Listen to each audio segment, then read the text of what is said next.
ఖగోళ విజ్ఞానంలో మనం ఈరోజు యాస్ట్రాయిడ్ బెల్ట్ గురించి తెలుసుకుందాం. చాలామందికి అనుమానం వస్తూ ఉంటుంది.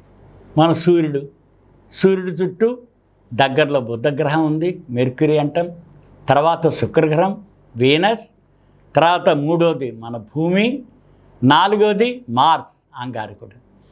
ఇది దాటిన తర్వాత మళ్ళీ చాలా దూరంలో 4 గ్యాస్ జైంట్స్ అంటారు, గ్యాస్తో నిండి. ఇవేమో రాకీ, మొదటి 4. అవి మన గురుగ్రహం అంటే జూపిటర్, శనిగ్రహం శాటర్న్, దాని తర్వాత యురేనస్, నెప్ట్యూన్ అని ఉన్నాయి.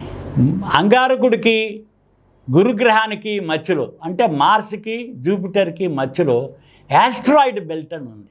యాస్ట్రాయిడ్ బెల్ట్ ఎలా ఏర్పడిందంటే సూర్య కుటుంబం నెబులా నుంచి ఏర్పడింది కాబట్టి ఆ నెబులాలో ఉన్న పదార్థాలన్నీ గ్రహాలుగాను, ఉపగ్రహాలుగాను, దాంతో పుట్టిగ్రహాలుగాను ఏర్పడిపోయిన తర్వాత మిగతా మెటీరియల్ అంతా మనకి యాస్ట్రాయిడ్ బెల్ట్గా ఏర్పడింది. అంటే ఇవి చిన్నవి ప్లానెటరీ దీనిలాగా కొన్ని గుండ్రంగా ఉన్నాయి, కొన్ని రకరకాల రాక్ షేప్స్లో ఉన్నాయి, కొన్ని మైన్యూట్గా ఉన్నాయి. ఇలాంటివన్నీ సూర్యుడు చుట్టూ తిరుగుతూ ఉంటాయి అన్నమాట. యాస్ట్రాయిడ్స్లో కూడా చాలా పెద్దవి ఉన్నాయి. సెరెస్ అన్నది చాలా పెద్దది, అది కూడా మన మూన్ లాంటిది. కాకపోతే మూన్లో 4వ వంతే ఉంటుంది. అది ఎందుచేత ఈ యాస్ట్రాయిడ్స్ అన్నీ కలిపి ఒకచోట కలిసి మళ్ళీ ఒక ప్లానెట్ ఎందుకు ఫామ్ అవ్వలేదు, లేకపోతే ఒక మూన్ కింద ఎందుకు ప్లాన్ అవ్వలేదు అని శాస్త్రజ్ఞులు పరిశోధనలు చేశారు. ఎందుకంటే సూర్య కుటుంబంలో మిగిలిపోయినవన్నీ మనకి ఈ యాస్ట్రాయిడ్ బెల్ట్గా ఏర్పడింది. ఈ యాస్ట్రాయిడ్ బెల్ట్లో ఉన్న వస్తువులన్నీ కొన్ని మిలియన్స్ ఆఫ్ మైల్ దూరంలో ఉండి అవి ఒకదానికొకటి దగ్గర రాక ఇనఫ్ మాస్ సరిపడా పదార్థం లేదు అందులో. రెండోది గ్రావిటేషన్ పుల్ లేదు. ఇవి లేకపోయేసరికల్లా దగ్గరికి రాలేకపోయినాయి. అన్ని యాస్ట్రాయిడ్స్ అన్నీ దూరంగానే తిరుగుతున్నాయి.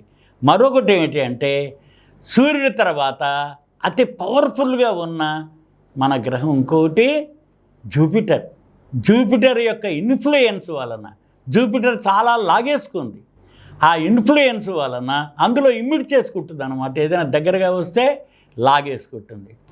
ఎనఫ్ మాస్ లేకపోవడం, జూపిటర్ ప్రభావం వలన ఈ యాస్ట్రాయిడ్లో ఉండే ఆబ్జెక్ట్స్ అన్నీ సూర్యుడి చుట్టూ తిరుగుతున్నాయి. కానీ దానిలో గ్రావిటేషన్ పుల్ కానీ ఎనఫ్ మాస్ కానీ మన చంద్రమంలో ఉన్న మాస్ కంటే కూడా తక్కువ, 1/4 కంటే ఉండదు. చంద్రమండలం మొత్తం ఉన్న మాస్లో యాస్ట్రాయిడ్ బెల్ట్లో ఉన్న పదార్థాల మాస్ కూడా అంటే ద్రవ్యరాశి కూడా చాలా తక్కువ.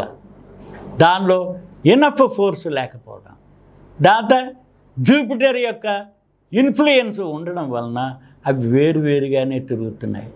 రెండోది, ఒక యాస్ట్రాయిడ్ నుంచి మరొక యాస్ట్రాయిడ్ కనిపించదు.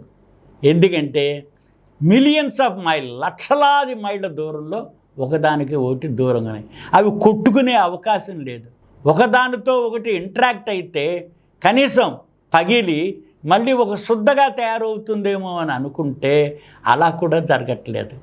దీనికి కారణం ముఖ్యంగా జూపిటర్ ఇన్ఫ్లుయెన్స్. జూపిటర్ యొక్క ఇన్ఫ్లుయెన్స్లో యాస్ట్రాయిడ్స్ అన్నీ తిరుగుతూ ఉండబట్టి మరి సూర్యుడి చుట్టూ తిరుగుతున్నాయి. దానివలన యాస్ట్రాయిడ్ బెల్ట్ ఒక మూన్గా కానీ ఒక ప్లానెట్గా కానీ తయారవడానికి అవకాశం లేకుండా అయిపోయింది. ఈ కార్యక్రమం మీకు ఎంతో నచ్చింది కదా.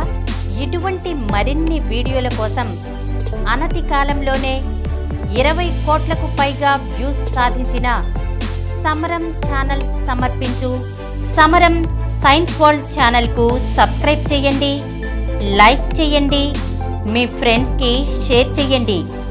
అలాగే ప్రక్కనున్న గంట సింబల్ని ప్రెస్ చేయడం మర్చిపోకండి.